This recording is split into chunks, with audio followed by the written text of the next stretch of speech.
গত 8 অক্টোবর আমরা পল্টন থানার বিজ্ঞ আমলিয়া আদালতে একটি মামলা করি। মামলায়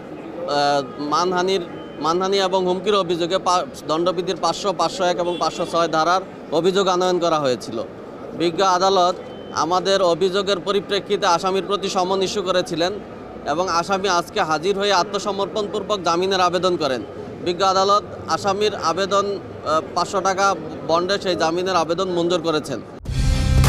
কালার এক্সপার্ট, জর্জ স্যাপ এবং মাইল্ড অন হ্যান্ডস টেকনোলজি সমৃদ্ধ অরিক্স ক্রিস্টাল ওয়াশ আপনার লন্ড্রি এক্সপার্ট। আমরা জামিনের বিরোধিতা করেছিলাম। আমরা বলেছিলাম যে এই আসামি সরকারের একজন সর্বোচ্চ পর্যায়ের কর্মকর্তা হওয়া সত্ত্বেও তিনি সরকার সম্পর্কে যে ধরনের বক্তব্য দিয়েছেন এবং এই জুলাই আগস্টের প্রথম শহীদ যিনি শহীদ আবু সাইদ সম্পর্কে যে ধরনের অবমাননাকর বক্তব্য দিয়েছেন, এর মাধ্যমে তিনি রাষ্ট্রে এক ধরনের উস্কানি দিয়েছেন এবং তিনি বিশৃঙ্খলা সৃষ্টির চেষ্টা করেছেন। সামগ্রিক দিক বিবেচনা করে বিজ্ঞ আদালত জামিনের আবেদন মঞ্জুর করেছেন।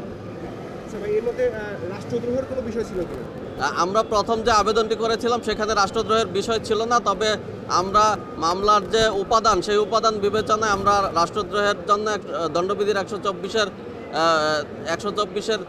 ক ধারায় রাষ্ট্রদ্রোহ যুক্ত করার জন্য আবেদন করেছিলাম। বিজ্ঞ আদালত সে বিষয়ে কিছু বলেননি।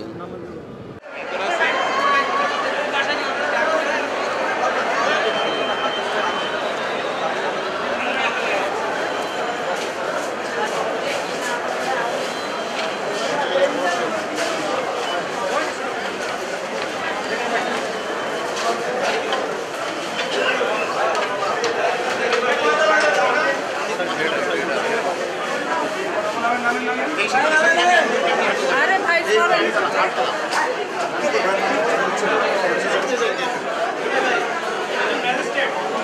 भाई अरे भाई रास्ता हाथ दिए ना আমার কাছে আমাকে সাইডে দিছি না উড়ে উড়ে ইন্ডিপেন্ডেন্ট উড়ে উড়ে হবে না ভাই ভাই